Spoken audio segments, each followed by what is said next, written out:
ampifaliana ry havana malala ny arabanantsika amin'izao alahady ariva izao, na isika manaraka amin'ny alalan'ny radio Azis, na isika manaraka amin'ny alalan'ny tambajosa Facebook amin'ity ariva ity.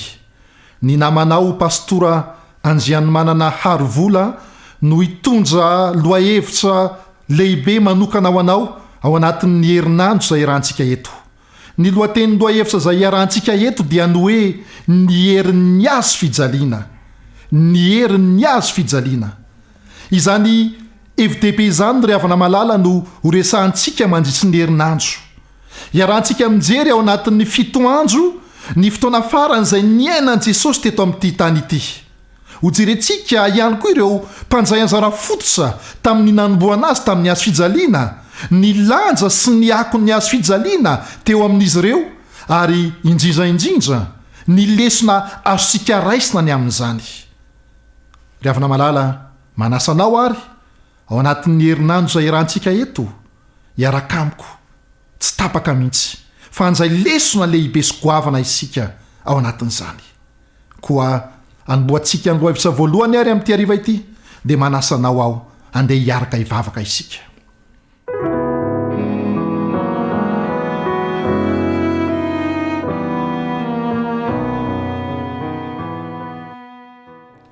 Ray masino, misaosanao izay fa afaka hijery lohahevitra vaovao indray amin'ity herinandro ity, dia ny herin'ny azo fijaliana izany. Tompo masino, manatseny fotoana iarahana eto, ary ampiteneny ny mpanomponao mba ho tafita tsara amin'ny mpiaino rehetra ny afatra tiana ho lazaina sy ambara amin'ny vahoakanao. Aminaran'i Jesosy no hanonana ny vavaka. Amen.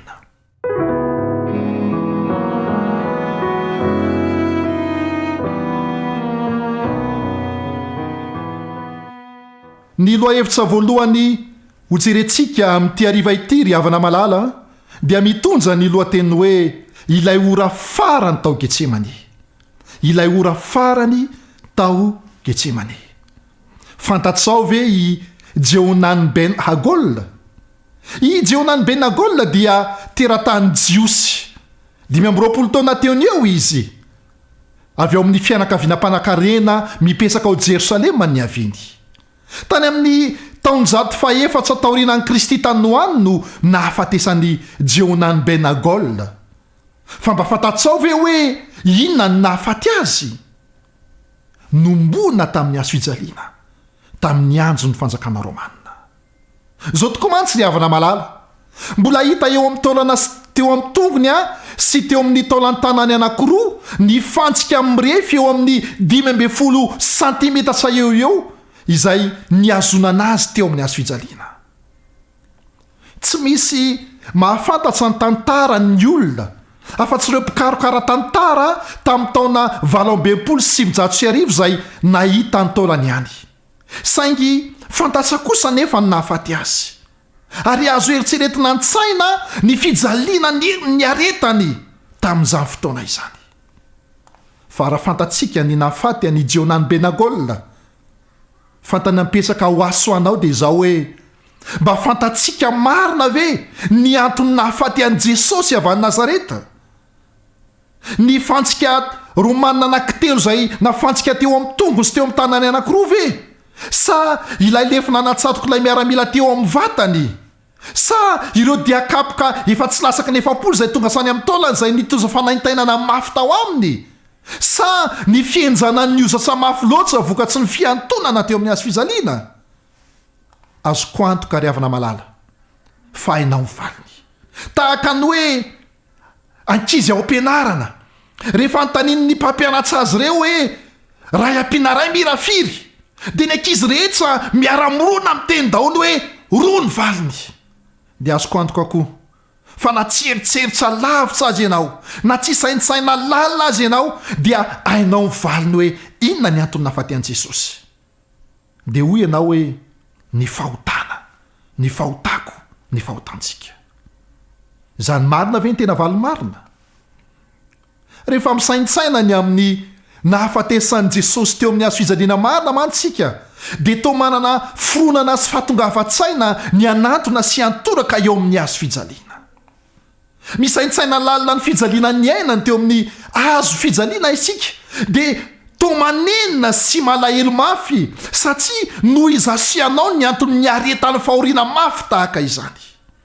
Misy fotoana aza moa mitomany mihitsy isika, indrindra moa rehefa mijery ilay horonan-tsary maneho ny nahafatesana iny ilay filma La Passion du Christ izany.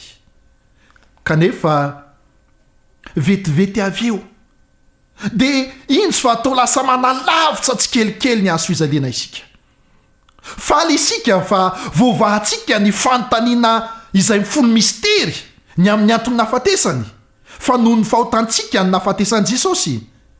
Kanefa aorianan'izay fifalitsika izay dia intsy fa toa manalavitra tsy kelikely ny azo fijaliana isika. Dia avy eo iny isika fa miverina amin'ny andavanandrom-piainantsika sy ny fahotana izay fanaontsika izay mahazatsantsika. Rehefa malala amin'ity hariva ity dia manasa anao aho, tsy tonga dia hitodika hoe ny Golgota sy Kalvari izay nanomboana an' Jesosy tamin'ny azo fijaliana, fa kosa hivilikely vetivety amin'ny toerana anankiray, toerana izay tsy maintsy nandalovana alohan'ny atongavana iny Kalvari. Tsy aiza izany toerana izany fa ao amin'ny samy Getsemane. Manasanao andesika nokasa ny baibolitsika amakiny ao amin'ny Matio 4:20. Matio 4:20 andininy fa 4:30 ka hatramin'ny 5:70. Andeha hojerentsika izany toko sy andininy izany satria ao amin'izany toko sy andininy izany mantsy no akatsika lesona amin'ity hariva ity. Izao no vaky ny teny amin'ny anaran'i Jesosy. Matio 4:20 andininy fa 4:30 ka hatramin'ny 4:70. Dia hoy izy taminy: fadiranovana loatra ny fanahiko toy ny efa ho faty, fa mitoera eto ka miaro tory amiko. Ary noho nanjoso kelikely izy dia niankohoka ka nivavaka hoe raiko, raha azo atao dia esoronamiko ity kapoaka ity. Nefa aoka tsy ny sitrapoko aneno atao fa ny anao. Ary nakeo amin'ny mpianatra izy ka nahita azy natory dia hoy izy tamin'i Petera: ay, tsy mahazaka ny miaro tory amiko na dia ora iray ihany azy ianareo. Miareta tory sy mivavaha mba tsy hidira ny fakapanay. Mety ihany ny fanahy fa nofo tsy manan-kery. Rehefa vita izay dia nandeha fanjoana izy ka nivavaka hoe raiko, raha tsy azo esorina ity fa tsy maintsy hosotsoiko dia aoka ny sitraponao natao. Ary noho tonga izy dia nahita azy natory inzay fa efa nilondolondo ny masony. Ary rehefa nandao azy izy ka lasa injay dia nivavaka fa nitelony ka nanao arak'izany teny izany ihany. Ao amin'izany teny izany no anjaisantsika lesona amin'ity hariva ity avana malala. Fa ina tokoa moa no nitsanga tamin'ny toerana io. Eritsereto hoe ilay tompon'izao rehetra izao izay tonga olona no intsy fa miankohoka sy mitolevika amin'ny tany feno vovoka. Ny tanany tamin'ny fotoana io mifikitra mafy amin'ny tany tahaka ireny hoe misy zavatra misintona azy mafy ireny tamin'io alina io. Tao amin'ny sahan'ny Getsemane no nisehony tantara. Ny feony fentaotra sy ovotra miaraka amin'ny ranomasy no mba ire tanatin'izany alina mangina izany. Ilay feony manao hoe raha eo esory amiko ty kapoaka ity no injo mba reta amin'izany fotoana izany. Rehavana malala tsy azo saintsaina tokoa mantsy ny adi-tsaina nameny ny fony Jesosy tamin'ny fotoana io. Fantany fahafatesana izay miandry azy, fahafatesana izay tsy mendrika azy akory kanefa tsy maintsy zakainy. Mafy taminy tokoa mantsy ny eritseritra fa ho tafasaraka amin'ilay loharano izao arehetra izao izy noho izany fahafatesana izany. fantany tokoa fa amin'ny fitonjana ny fahotaniny zanak'olombelona rehetsa dia ho tafasaraka tamin'Andriamanitra izy. Mafy tamin'i Jesosy tokoa mantsy ry havana malala izany hoe hisaraka amin'ny rainy izany, izy efa zatsa niarana andeha tamin'ny rainy isanandro. Tsapan'i Jesosy tamin'io fotoana io ny avesatsy ny entana izay tsy maintsy hozakainy irery manomboka teo. Ary mafy taminy ny nizaka sy niaritra izany. Tsy afaky ny hanampy azy intsony ny rainy izay tena tia azy, ary tsy misy afaky ny hanampy azy fa tsy maintsy miady irery izy manomboka teo. Ary izay indrindra no nahatonga azy nitaraina tamin'ny ranomaso, niankoka tamin'ny vovoka tamin'ny fotoana na hoe raha azo atao dia esoro amiko ty kapoka ity.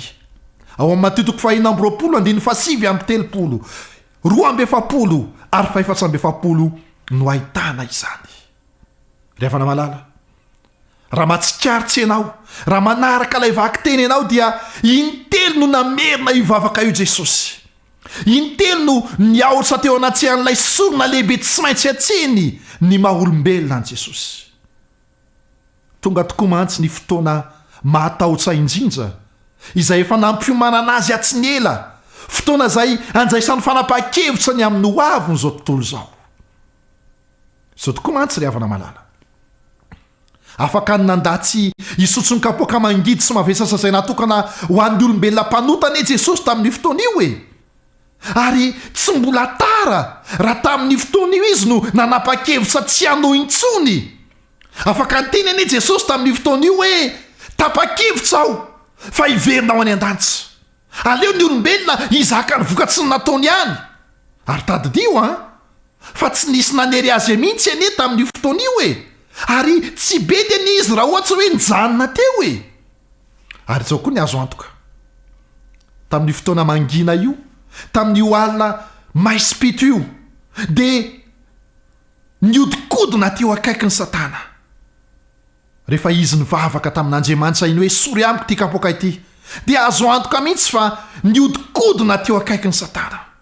Zao mantsy fantatsy Satana tsara fa raha napa-kevitra niakatra eny Kalvaria Jesosy ary hiaritra fijaliana, rehetsa sy fahafatesana, dia ho fahaverezana manjakizay, fahaverezana tanteraka sy faharesena ho azy sy ny mpanaradia azy zany. Ary azo antoka fa namely mafy an' Jesosy ny rivo maherin'ilay ratsy tamin'ny fotoana io. Azo antoka i Satana miteny amin'i Jesosy manao hoe avelao izy ireo faty ao e, avelao very izy ireo, ianao ve dia hijaly noho ny adalan'ireo olombelona reo e. Azo antoka fa izany naverimberiny Satana tamin'i Jesosy tamin'io alina io. Izao tontolo izao Jesosy izy ireo, jereo namanao sy ny akaiky ny fonao ane nandao anao daholo e, tsy mirarahanao izy ireo, jereo zao mpianatra izay tianao sy atokisanao matory fotsiny ao ambadika ao. Raha izay ianao Jesosy dia miverina any amin'ny raha izay tia any ianao miadana tsara. Azo alaina sary an-tsaina ireo teny nataon'ny Satana tamin'i Jesosy tamin'izany fotoana izany. Ary nitambesatra tao anatin'i Jesosy izany zavatra rehetra izany. Navesatra tao anatiny ny nizaka ny eritseritra hoe hizaka ny fahotan'ny olombelona rehetra. Satana koa nefa etsy andanin'izany dia miezaka ny mandresy latsa azy. Ry havana malala, tsapanao ve? Fantatsao ve? Azonao an-tsaina ve fa fitsapana mamaivay ane no niaretan'i Jesosy tao Getsemane tamin'ny fotoana io e? Tsy maintsy nisafidy mantsy izy na ny amela antsika olombelona sy ny fahotantsika ho very eto amin'ity tany ity dia hiverina any amin'ny rainy, na hiaritra fijaliana mafy izay miafara sy ny fahafatesana mihitsy. Zao anefa tamin'ny ika feno fanaintainana no nianjerany tamin'ny tany tamin'ny farany, tapaka ny heviny, amonjy ny olona rehetra izy. Ninona vidiny zany fanolorany tenany izany. Rehefa tapa-kevitra Jesosy fa ninona mitsanga dia iroso izy, nanapa-kevitra ny sotro ilay kapoaka mangidy izay feno fanaintainana sy fitarainana izy. ny Luka toko faharoa amby roapolo andiny fahatelo amby efapolo dia milaza Luka toko faharoa amby roapolo andiny fahatelo amby efapolo dia milaza fa rehefa nanapa-kevitra Jesosy ny roso dia nisy anjely tonga teo aminy nampahery azy. Rehefa tapa-kevitra Jesosy ny roso atsamby farany ny amin'ny safidy izay tsy maintsy ho raisiny dia niala teo amin'ny Satana. Fa intsy kosa anjely ny tonga nampahery sy nampionina azy sady nilaza taminy fa tia azy ny rainy. No intsy koa ilay anjely namafa ny atsembohana mivaingy anja teo amin'ny tarehiny raha mbola natory ireo mpianany tamin'izay fotoan'izay. Nahazo toky sy hery Jesosy tamin'ny fotoana io fa aika ilay rainy dia manohana azy amin'ny sonona izay tsy maintsy ataony dia ny hamonjy anao ny hamonjy ahy ninninona vokatsy izany. Zao anefa tsy taposatsy hoe nitolona niary tany Jesosy na dia efa nanjay fanapa-kevitra azy izy dia mbola nitoy ihany nitolona satria rehefa tonga teo amin'ny hazo fijaliana izy dia izao ny voalaza ao amin'ny Matio toko fa 7 andiny fahinana amby efapolo. Matio toko fa 7 andiny fahinana amby efapolo. Zao vaky ny tena amin'ny anaran'i Jesosy manao hoe ary noho ny tonga ho tamin'ny ora fahasivy ary noho ny tokony tamin'ny ora fahasivy dia niantso tamin'ny feo mahery Jesosy ka nanao hoe Eli Eli lama sabakitany, izany hoe Andriamanitso nahoana ny dia mahafoy ahy ianao. Tamin'ny 12 ora tamin'izay ny mitatao vonina ny andro asoma niantona teo amin'ny hazo fijaliana ilay Jesosy tsy manan-tsiny. Aizipito no nanarona ny avonan'ny Golgota tamin'io fotoana io. Nisy tolona lehibe nisehony izay teo anatin'i Jesosy tamin'io fotoana io tao anatin'izany famaizinana izany. Ho tanteraka mantsy ilay zatra tena natahorana tao amin'ny saha Getsemane. Niantsoantso tanaty ezina inzay izy hoe raha io nahoana ny dia mahafoy ahy ianao. Tsy maintsy hiaritra fahafatesana amin'izay mantsy izy. Fahafatesana izay mitondra fisarahana tanteraka amin'Andriamanitra. Fahafatesana izay novidin'olombelona mpiodina tamin'ny andavanazy. Izy izay fiainana mazakizay sy fitiavana tsy manam-betsa. Fahafatesana izay tsy mendrika azy akory nefa tsy maintsy nandalovany. Azo antoka koa fa mety mbola nanatsika io fotoana io Satana ary mety mbola niezaka teny tamin'i Jesosy ihany izy hoe raha izao ianao Jesosy midina eny ianao ve dia hiaritra fijaliana sy fanaintainana be ohatr'izao tsy mendrika anao ane izao jereo tsara fa ireo olombelona kasainao vonjena ane ka tsy mirarahanao akory ianao ary ane lavo sy vonoiny Jesosy tsy mendrika amin'ny fitiavanao ireo olombelona reo. Miala eo fa verinaina fotsiny fanondoran-tenanao. Ary tamin'izany fotoana izany moa nampiasa ireo vahoaka teo amin'ny Golgota mihitsy ny Satana ny teny tahaka izany. Ry havana malala, mbola azon'i Jesosy natao ane niala teo ambony hazo fijaliana araka ny fanesoeson'ny Satana sy ireo olona nanatsika teo kanefa nanapa-kevitra ny tsy hiemotra intsony izy. Na dia mafy tamin'ny aza ny niaritra ny fanaintainana sy ny fangirifirina teo ambony hazo fijaliana. Mafy tamin'izany hoe tsy nahajery azy izany intsony ny rainy. Ry havana malala, niaretan'i Jesosy zany. Niaretan'i Jesosy zany zavatra rehetra izany.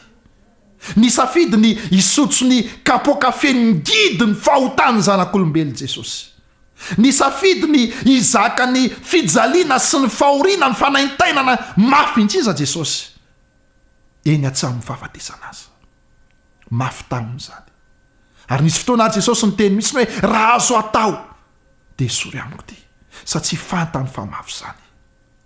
Kanefa ry havana malala, kanefa tsy nampaninina an' Jesosy na dia ho tafasaraka manjakizay tamin'Andriamanitra azy izy mba hananantsika firaisana manjakizay eo aminy. Tsy nampaninina an' Jesosy ny saraka tamin'ny rainy mba hananantsika firaisana ao aminy. ny safidiny ho nafoy sy ho very izy mba hahafahantsika manjay azy. Ny safidiny ho lavina izy mba hahatonga antsika ho voavonjy. Rehefa malala tsapanao ve nanolo tena ny ho faty izy mba hananatsika tombontsoin'izay ho amin'ny fiainana manjakizay.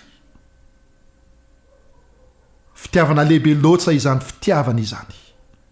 Tiany olombelona ka naleo ny aritra fahoriana mafy sy fahafatesana izay tsy menjika azy akory. No tanterahany teny tamin'ny mpianany eo amin'ny Jaona 5:17 manao hoe tsy misy manana fitiavana lehibe noho izao dia ny manolotra ny ainy hamonjy ny sakaizany. Rehefa malala tiany Jesosy isika ary izany no antony nanekeny ny isotso ny kapoaka mangidy indrindra mba hananantsika fanantenana ao aminy. Tiany ho tafaray aminy izao sy anao ka tsy nahony ny fijaliana mafy sy ny fanaintainana tsy aizakaina. Rehefa malala ety ampamaranana ary dia zao tatitio fitiavanay fitiavana anao nanosika an' Jesosy anaiky hiantona teo amin'ny azo fijaliana. Ka izao nefa raha miantoraka eo amin'ny azo fijalian'i Kristy ihany koa ianao amin'ny tian'io ty dia ho afaka ny ho fenony Jesosy izany fitiavana izany ao am-ponao. Raha manaiky miantoraka eo amin'ny azo fijaliana izay niantonany ianao dia mampanantenanao izy fa ho fenony fitiavana ny fonao. Tianao ve amin'ity hariva ity ho fenony Jesosy fitiavana ny fonao? Tianao ve ilay fitiavana tao amin'i Jesosy ho afinjany ao aminao ihany koa? Tianao ve ny anam-pitiavana tahaka ny fitiavana nananan'i Jesosy? Manasanao izy andeha hiantoraka eo amin'ny azo fijaliana. Fa rehefa miantoraka eo amin'ny azo fijaliana ianao dia manomery anao ny azo fijaliana anananao izany fitiavana izany.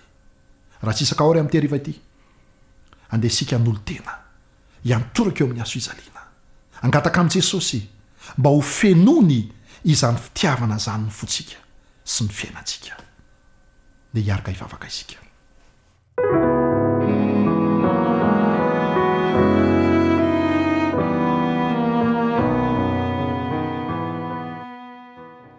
Ray masonao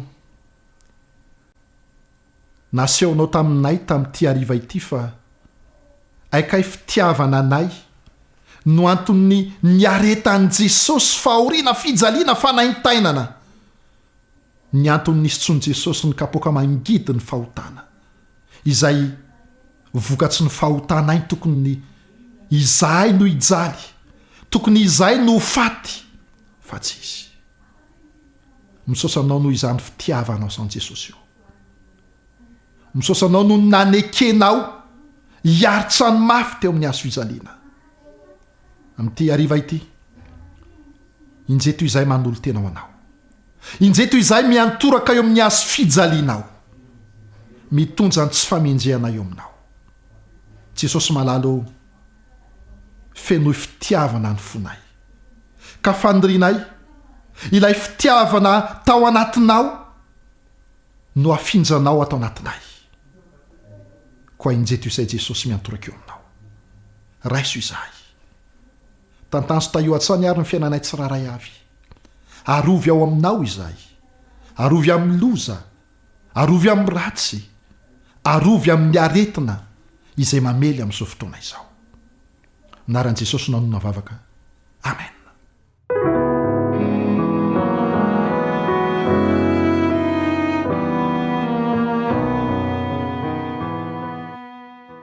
Izay raha malala ny fotoanantsika tamin'ity andro voalohany fampidirana ity. Manantenany iona aminao amin'ny alalan'ny onjam-peo na amin'ny alalan'ny tambajosa Facebook inzay raha ampitso. Samita in'Andriamanitra daholo avy na malala izany.